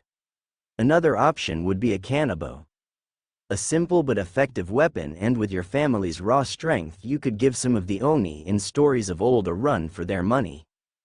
Choji gained a thoughtful look as he considered what his sensei told him. Would it be possible to give all three a try to see which one works best? Ensui gave his male genin a smile. Something that was somewhat rare with how often his genin got on his nerves. Looks like Choji had grown a little more than he thought. It is, and I was already planning on that. It'll take a little time to get the knuckles and gauntlets though, since shinobi don't normally use those. The closest you'd get are knuckle knives like Asuma Sarutobi uses. With your fire element, if you get weapons made out of chakra metal, then very few people would want to get in taijutsu range with you. Turning to Ino, he said, Ino, you're a water and fire element. Long-range ninjutsu would be your best bet for offense, while getting a taijutsu style similar to the one the medics use wouldn't be a bad idea either, as their style focuses on dodging and letting your enemy wear themselves out. What about me, sensei? Sakura asked. Well, your earth and water nature means you're mostly on defense, Ensui replied, though you'll need a lot more chakra before I even think of teaching you any jutsu. Apart from earth and water jutsu, you'll also focus on genjutsu due to your high level of control, even if most of that control comes from just how little chakra you have, Sakura wilted. She'd hoped that her sensei would teach her more than all this training to improve her strength, stamina and chakra. Was she really that far behind when it came to what mattered to shinobi? Sasuke would never bother with her if she was truly that weak. Thinking about the Uchiha again. She winced. How did her sensei know every time her thoughts wandered to her darling Sasuke? How many times have I told you that? Your fangirl mentality cannon will get you or your comrades killed. Ensui fought back the urge to groan as Sakura's thoughts once more drifted onto the Uchiha. Her mother had really done quite the number on the girl, by telling her she was destined to marry the Uchiha heir, since shortly after the Uchiha massacre. He was beginning to wonder if he should look into getting Sakura out from her mother's care. It would be easier now that Sakura was considered an adult in the eyes of Konoha's laws, but it would still be a huge pain in the ass. Two of Sakura's mother's friends were a couple of the remaining members of the civilian council, and they were already causing a stink about how genin were trained. Something that Sakura's mother had put in motion. Why did civilians have to be so troublesome when they decided to interfere in shinobi affairs? Asuma looked at his genin thoughtfully as they worked on the tree walking exercise. Kiba had come to training without Akamaru today, as the pup was training with his mother's hound Kuromaru, trying to learn how to speak English. Kuromaru was able to speak English due to his sire being from the dog summoning clan, and to Kiba's knowledge none of the other Inuzuka dogs had any similar ancestry. It would be interesting to see if Akamaru would succeed. Pushing those thoughts to the side, he looked at the sky in thought. Perhaps he should take them on an easy C rank to see if they're ready for more advanced stuff.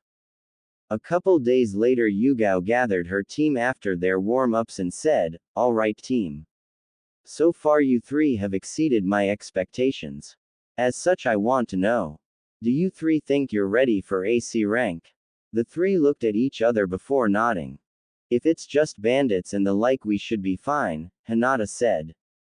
"Yeah, we can take out a group of bandits no problem," Naruto agreed, a nuke nin on the other hand. "I agree," Shino acknowledged with a nod. "Genin level nuke nin are rare and we are nowhere near ready to take on a chunin, let alone a jonin." "Well, that's why you have a jonin sensei," Yugao said with a small teasing grin. Now let's go get your first C rank, shall we? Naruto stood outside his new home and looked back, the dark red two-story house surrounded by a wall of trees, the only entrance being the black iron front gate that had the Uzumaki spiral in the center. He'd known about the place for a while but never thought anything of it.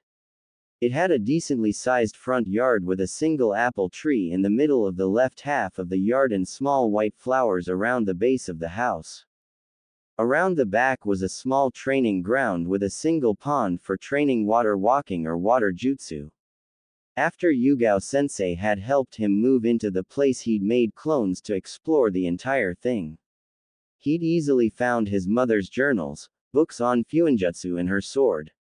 Despite how much time had passed, the blade looked as if it had just been sharpened and cleaned, the hilt wrapped in crimson cloth, with the sheath painted to look like it was made of dark blue scales. After picking it up, he made a clone who went out back to practice and get used to the blade's balance. In the meantime, he studied the C's that were barely visible on the blade and smiled. The seals made it so that the blade was ever sharp, never needed to be cleaned, and when wind chakra was channeled through it, the blade moved through the air with little to no resistance. Naruto smiled as he turned and left through the gate before taking to the rooftops, on his way to meet his team at the Hokage Tower. The mission room was large and mostly empty, with a single long table with windows behind it. At the desk a clone of the Hokage sat along with a couple chunin. Taking a puff from his pipe, the Hokage said, "Ah. Team 6. A little early today, aren't we?" Team 6 reporting for AC rank mission, Hokage-sama, Yugao replied. Really? One of the chunin asked. They've only been genin for about a month. Are they really ready for this?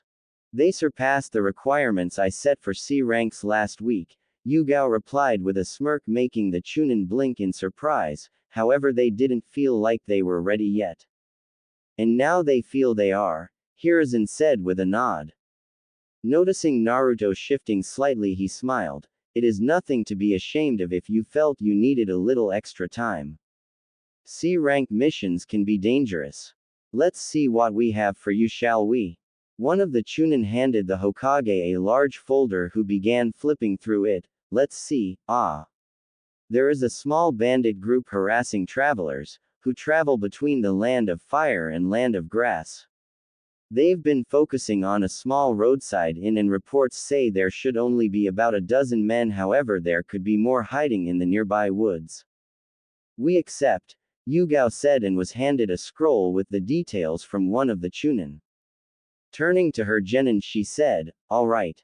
Before we head out, we'll head to a shop for shinobi equipment and go over what's needed on most C ranks." With that, the group left the office. Taking to the rooftops as soon as they left the Hokage building, they soon arrived at the shop. The window displayed a couple katana, along with a full set of kunai and shuriken at the feet of an armor stand showing a high-quality copy of Senju-styled armor, the sign above saying, Higarashi's Armaments. Entering the store, the group saw waist-high walls section off parts of the floor, with each section dedicated to different kinds of shinobi equipment such as throwing daggers and different kinds of shuriken, standard weapons such as katana, wakizashi, tantos, bow staffs and the like. A section dedicated to armor, both obvious and hidden in normal-looking outfits. A section for camping, and it even had a section dedicated to fuinjutsu, with books dedicated to the art, bottles of the specially prepared ink, brushes, explosion tags and scrolls made from chakra paper. Naruto, who'd gone to take a look at the scroll's eyes bulged as he saw the price. A single scroll was worth almost 3 times what a single stack of explosion tags cost. Most fuinjutsu users make that expression. A tall man with a couple scars on his face and arms. Brown hair pulled back into a ponytail. Black eyes crinkled as he smiled down at the blonde. He wore a simple white shirt under a blacksmith's apron. Chakra scrolls like that are the best option for large complex seals, as it slightly amplifies the power of the seal. The few people who buy it normally only do so after a couple back-to-back A ranks. It's a pain in the stock but well worth it when it's sold. Naruto nodded, thinking about what the man told him. Thanks, I'll keep that in mind. Perhaps I'll see if I can take some solo D ranks and save up. The man smiled as he turned to Yugo. Gotta admit, Yugo, when I heard you'd taken a genin team, I thought they'd turn out to be some snot-nosed brats like most genin are. If the other two are like this one, then they'll go far. It's obvious the kid's already considering what the chakra scrolls can do, and he's willing to work for his goals rather than expecting things to be handed to him now that he's a shinobi. Yugo returned the grin. I got a good set, Tenchi. In fact, these three are about to go on their first C rank, and we came so I could teach them what items they'd most likely need. Looking at her genin, she said, "This is Tenchi Higurashi, a retired elite chunin and one of the best blacksmiths in the village." Glad you're not half-assing teaching them, Tenchi grinned. It's still surprising how many Jonin sensei don't even go over what the genin need on C ranks until after they've already gone on one. Tenchi gave the three genin one last nod before going back to the counter. Alright, so for this C rank we'll be gone for a week or two. Do any of you already have camping gear? Yugao inquired, her genin shaking their heads. So we'll get a full set for each of you then. You'll want to get your tents and sleeping bags checked at least twice a year to make sure they're still watertight. Shino's Kikaichu can take care of any pests that try to harass us, but we won't always have an abarame with us, so you'll also want some insect repellent. Field rations are also a must, as you won't always get a chance to hunt for food, the genin nodded.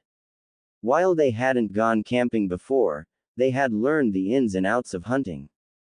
Yugao then went over everything else the genin would need on most C ranks. After making their purchases, which included a tent for each genin even if they would likely only require 2 for this mission, they headed for the west gate, signed out and left Konoha, taking to the trees only a couple minutes away from the village's walls. It took a couple days to get to the inn, but before they entered, Yugao had them take civilian disguises as they didn't know if the bandits were spying on the inn. It was run by an older couple and their grandson. After speaking to the grandson, they learned the bandits would come every 2 weeks and the next attack would most likely be in a couple days, so for the next few days Team 6 helped around the place, mostly keeping to the background. Early in the morning before the attack, Yugao put security seals on the door and window to hers and Hinata's room. Alright. Let's review the plan, Yugao said. I shall hang back and support you all with my Kikaichu, Shino said as he adjusted his glasses. Along with some of Naruto's explosive tags tied to wooden darts, Shino had come up with the idea of making wooden darts to throw, as metal kunai were both costly and, as one would expect, useless after the tag went off. However, these darts were easy to replace, as even just a single branch from Konoha's trees could make several throwing darts.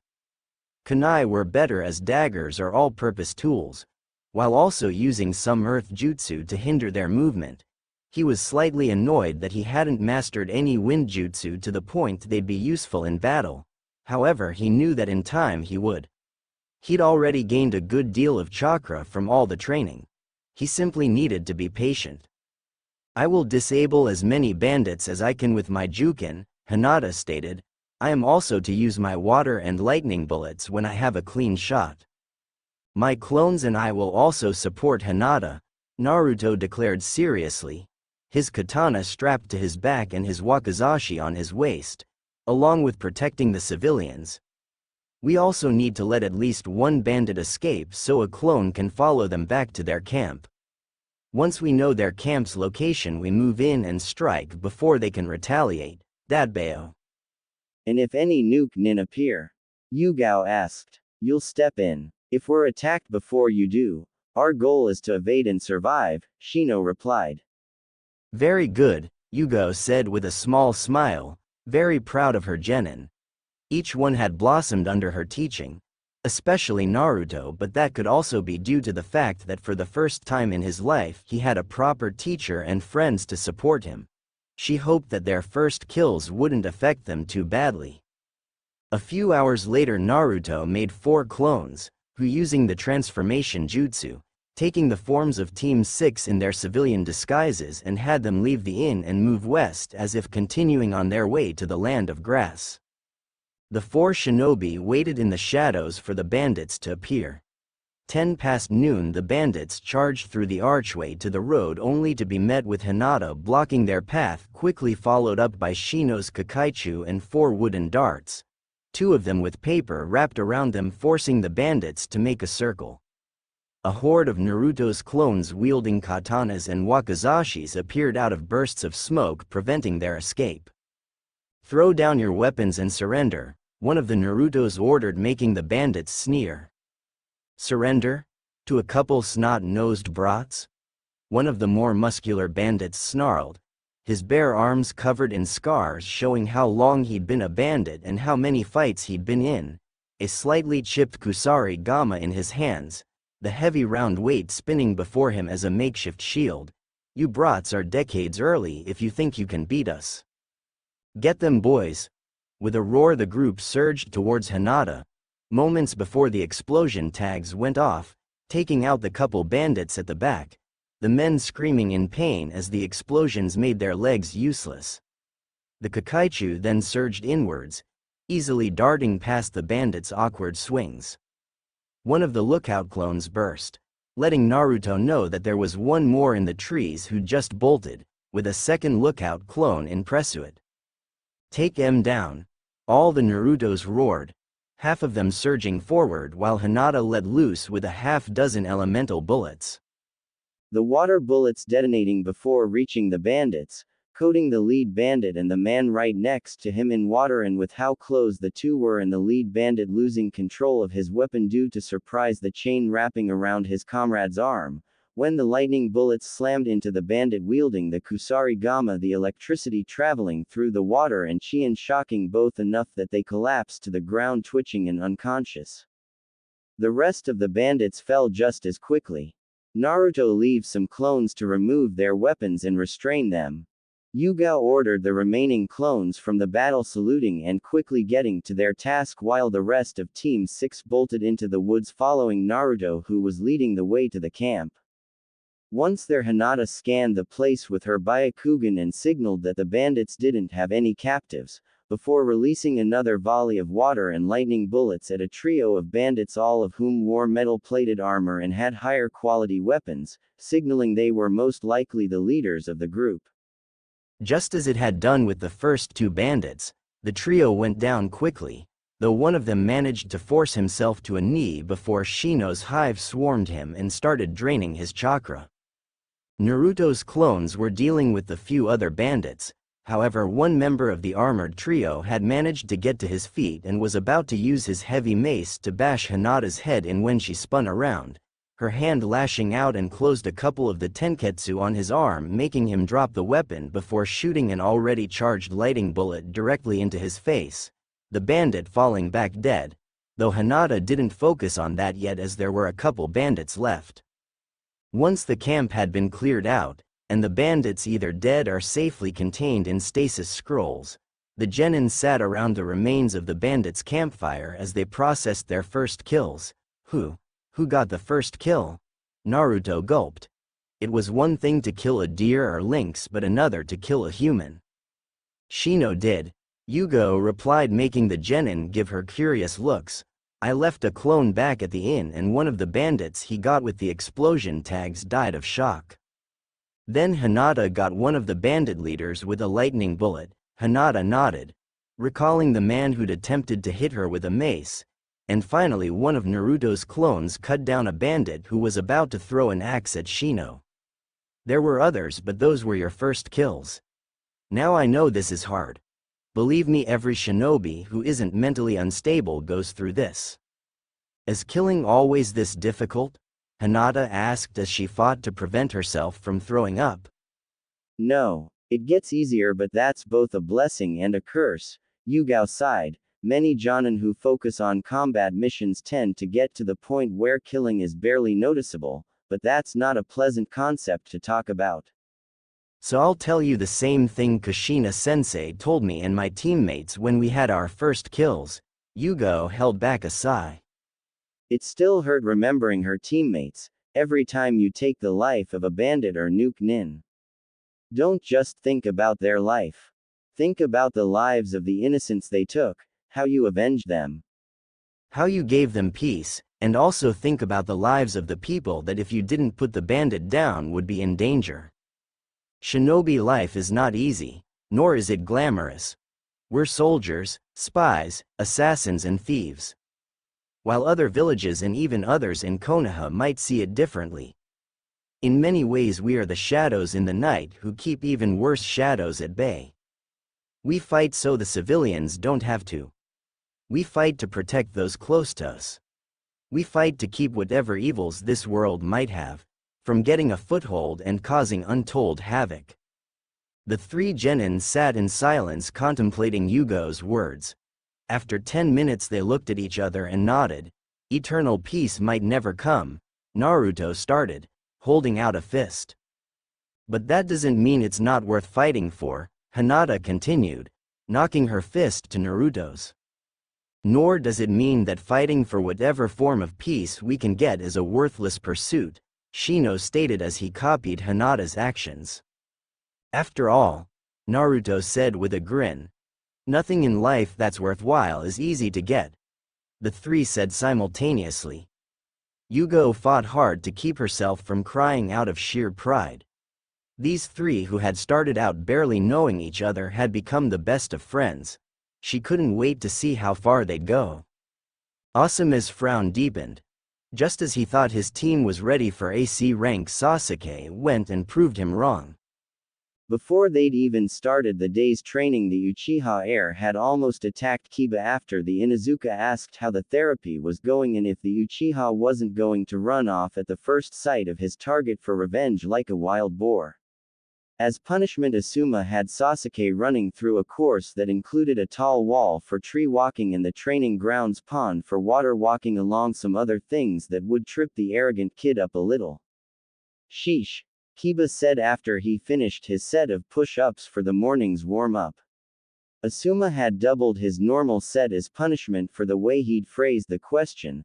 I get he wants to go after his family's killer, but he really needs to learn that he's nowhere near ready to fight an elite Jonin, let alone an S-rank Jonin.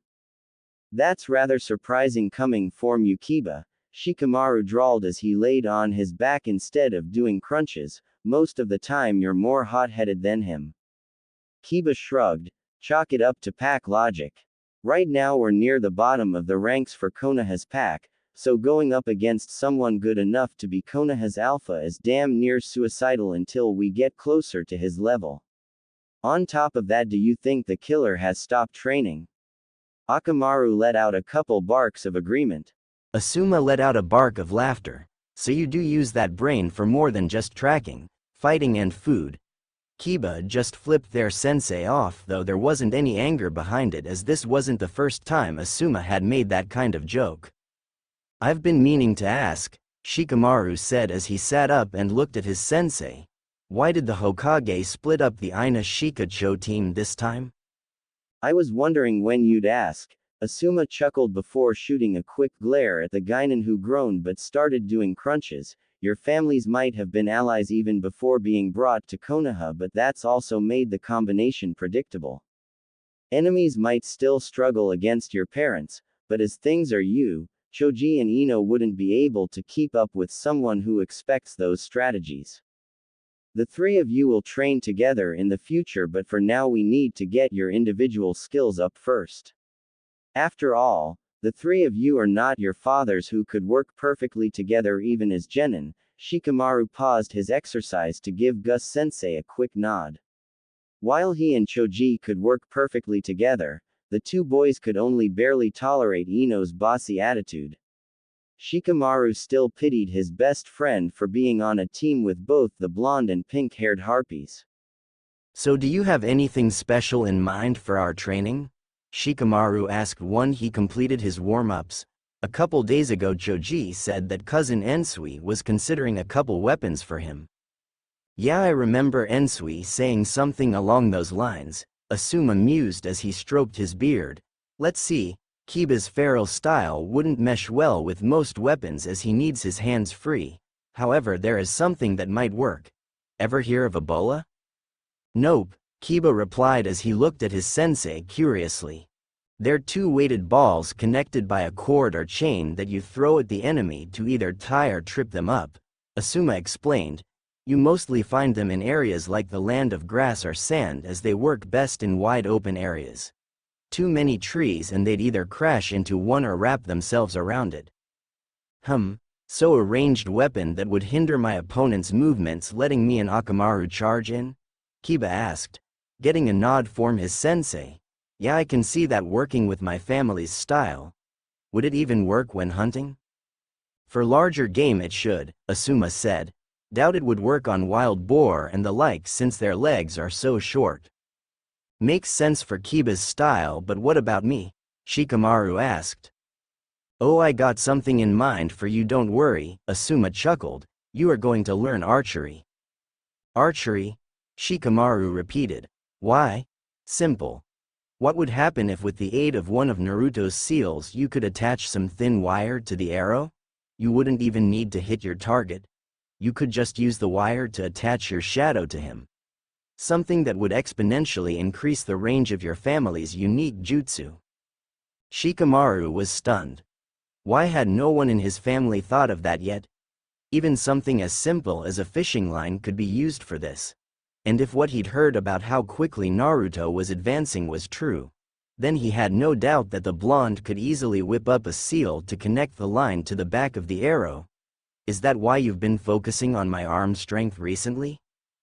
Got it in one, Asuma replied as he pulled a scroll out of a vest pocket and tossed it to the Nara.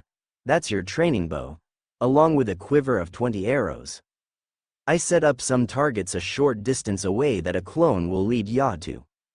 I know a little about archery, so I can at least teach you the basics. Kiba, it'll take a bit for the bola I ordered to get here, but once there we'll see just how compatible they are with your family's style. Might Guy watched his team train, though honestly, only Lee and Tenten had grown. Neji was digging his heels in and barely training the jutsu that Guy had given him to learn, and for the life of him Guy didn't know what to do. Earth Release. Mobile Soil was a basic C-rank jutsu but versatile due to it being able to be used in just about every environment. The jutsu was used to alter the ground according to the user's will to make it difficult for enemies to keep their footing, and with Neji's Byakugan the chances of this jutsu tripping him up was incredibly low. It's not like he was asking him to master an A- rank like the Rock Dragon. Tenten, however, had already learned not only the Earth Bullet and Rock Wall Jutsu to augment her skills but also Gale Palm Jutsu to increase the speed of her thrown weapons, the Wind Cutter Jutsu, which she could easily perform with one of her swords for a ranged attack, or could use it to make her blades far sharper than they'd normally be, so even a humble kunai would be just as dangerous as her sharpest sword. For lightning, she was studying the lightning bullet and lighting whip to give not only more options but a weapon the enemy couldn't just take and use themselves.